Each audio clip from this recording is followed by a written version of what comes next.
Če mi kdo reče, da je potapljanje navdih adrenalinski šport, se ponavadi ne strinjam z njimi. Tokrat bi pa razmislil še enkrat.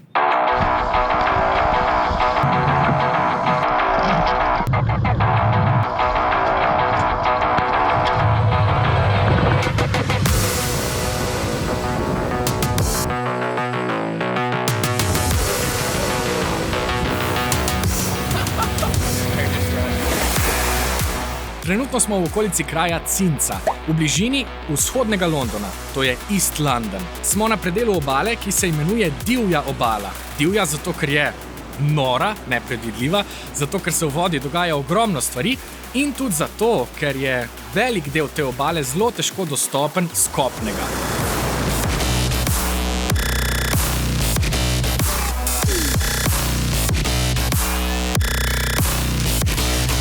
Se ne bomo narobe razumeli.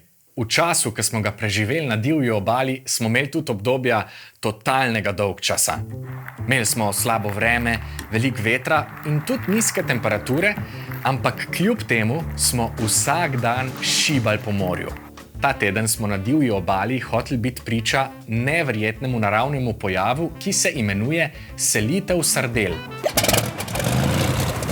Nekje od maja do julija se začnejo na jugu Afrike sardele noro drstiti.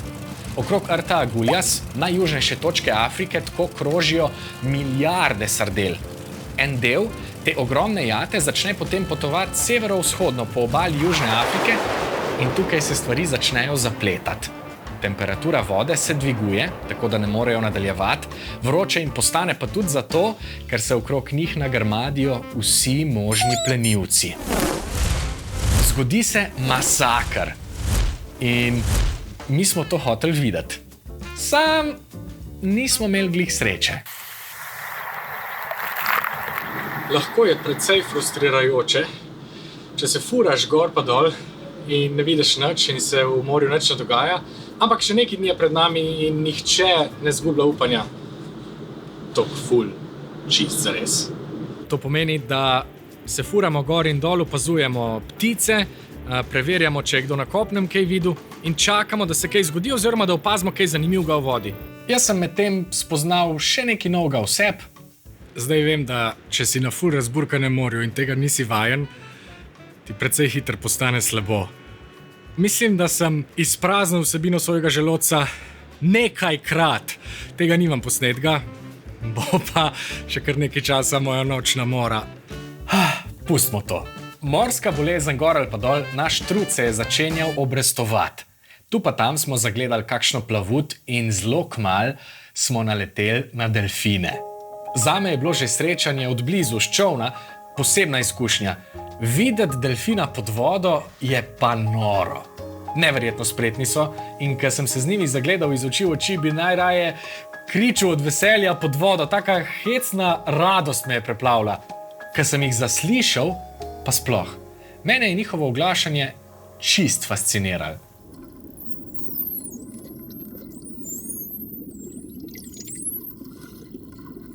In verjemite mi, ne mine par sekund, ko se zalotiš, da pod vodo tudi sam nekaj piskaš in upaš, da boš spregovoril z njimi. Vsi, cela skupina smo pod vodo z njimi spuščali toliko čudne zvoke, da so se nam po mojem delfini ves čas sam smejali.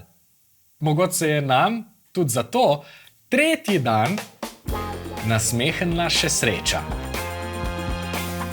Vreme ni bilo najboljše, valovi so bili kar visoki in mi smo opustili že vso upanje. Zibali smo se na gumenjaku, meni je bilo itak malo slabo, na kar v daljavi zagledamo kot Fata Morgano, ogromno gručo, ki prihaja proti nam. No, to ni bil privid, to je bilo tako milijon delfinov. You gotta be kidding me, man. Ok, ne glih milijon, ziher pa par tisoč. In ta ogromna množica je šibala proti nam. Jaz sem bil čist iz sebe. Oh my god.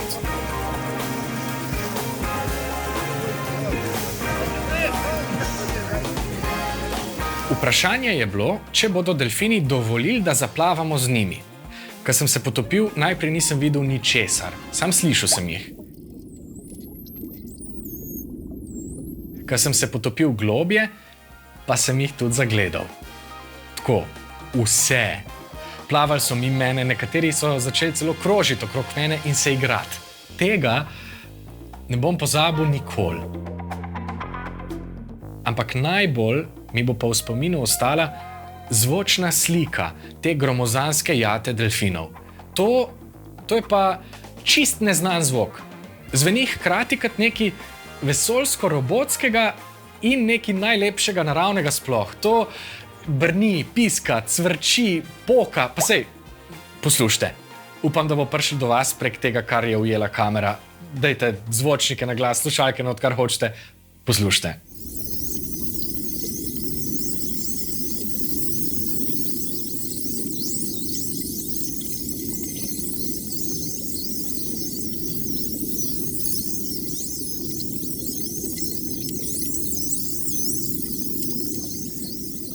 Ne pretiravam, če rečem, da se mi je začela maska rositi od znotri. Čeprav sem plunil notri in vse, ni se rosila maska, meni so se zarosile oči. To je bilo neprecenljivo lepo. Na tej točki bi jaz lahko kar zaključil s celim izletom. To je to. To je moja najlepša izkušnja doslej. I'm out. Ampak ni bilo čistko. Mi smo krožili naprej in vsak dan znova iskali jate sardel. Delfini so bili super znak. Oni so namreč sprožilci pojava, ki smo ga hoteli videti, ker so pametni.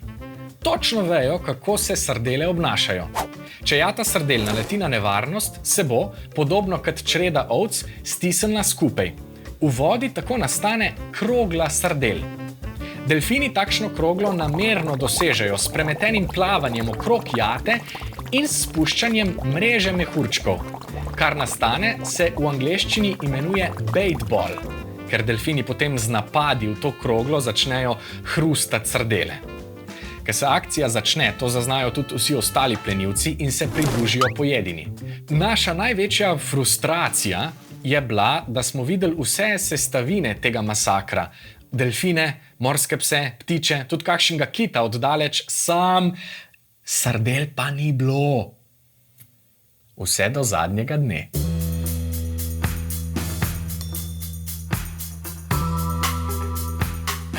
V zraku smo videli nekaj ptic in zdelo se je, da vse letijo proti jugu.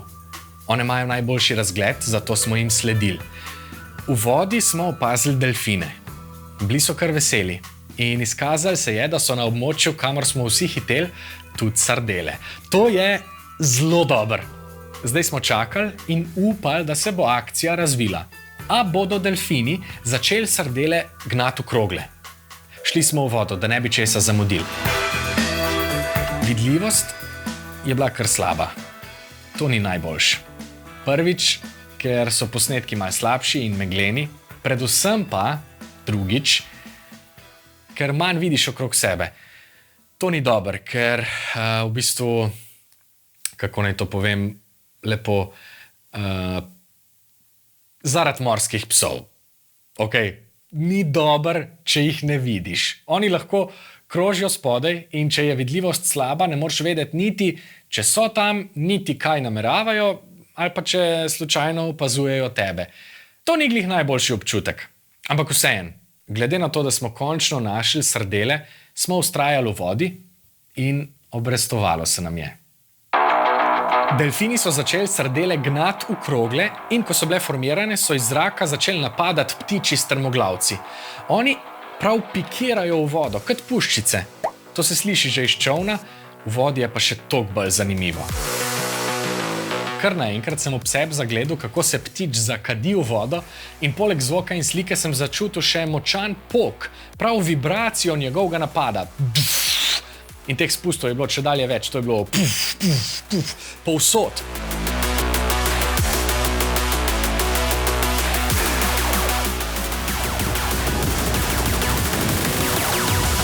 Delfini spodaj se ne dajo motiti. Spiski se sporazumevajo, sardele ženejo s premiki in mehurčki, povsod švigajo, ti pa plavaš med tem in si misliš, ok, lahko jaz kaj pomagam, a naj kaj naredim, a naj se umaknem in sam upaš, da te ne bo kdo zadev. Čez čas, ko mi je postalo bolj udobno in sem se udomačil v tem kaosu, sem se potopil tudi globje. In Ja, tam so bili tudi morski psi. Precej jih je krožilo spodaj, vsake toliko pa se je kakšen zapodil navzgor in napadel kroglo sardel. Zdaj smo bili že kar nekaj časa v vodi, jaz sem bil že zelo samozavesten, mogoče celo preveč, in takrat se je zgodila tudi zame najbolj strašna izkušnja pod vodo doslej. Nič posebnega, da vas ne bo strah, ampak v bistvu pa sem se kar zatresel. Bil sem pod vodo, malo globje, opazoval sem sardele od spodaj, videl sem delfine, kako šibajo mimo, slišal sem, da ptiči pikirajo v vodo, opazujem, uživam, nakar začutim, da me je nekaj ruknilo. Jaz sem si mislil, najbrž je ptič preletel dol in je zgrešil sardelo in preletel vame.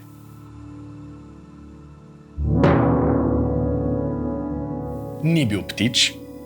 Ozrl sem se na svojo desno in na moje veliko presenečenje me je ruknil, butnil, z gobčkom premaknil morski pes. Sej nič nevarnega ali pa škodoželjnega ni bilo na tem. Po mojem je sam rekel, dej, umakni se, a ne vidiš, da jemo? Ampak v tistem trenutku je moj puls poskočil na 200 in negibno sem ga opazoval, on pa je elegantno odplaval stran.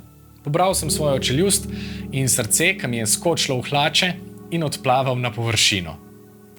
Ker da vse to skupaj ni bilo dovolj kičasto, biti priča tok neverjetnemu pojavu, simfoniji narave, se je na koncu, za piko na i, pojavil še kit grbavec. Vrgel se je za našim čolnom, parkrat je skočil v zrak in potem nam je pustil tudi, da smo zaplavali z njim. Čist mal, ne preveč. In ugotovili smo, da ni bil sam, ampak da so bili 3.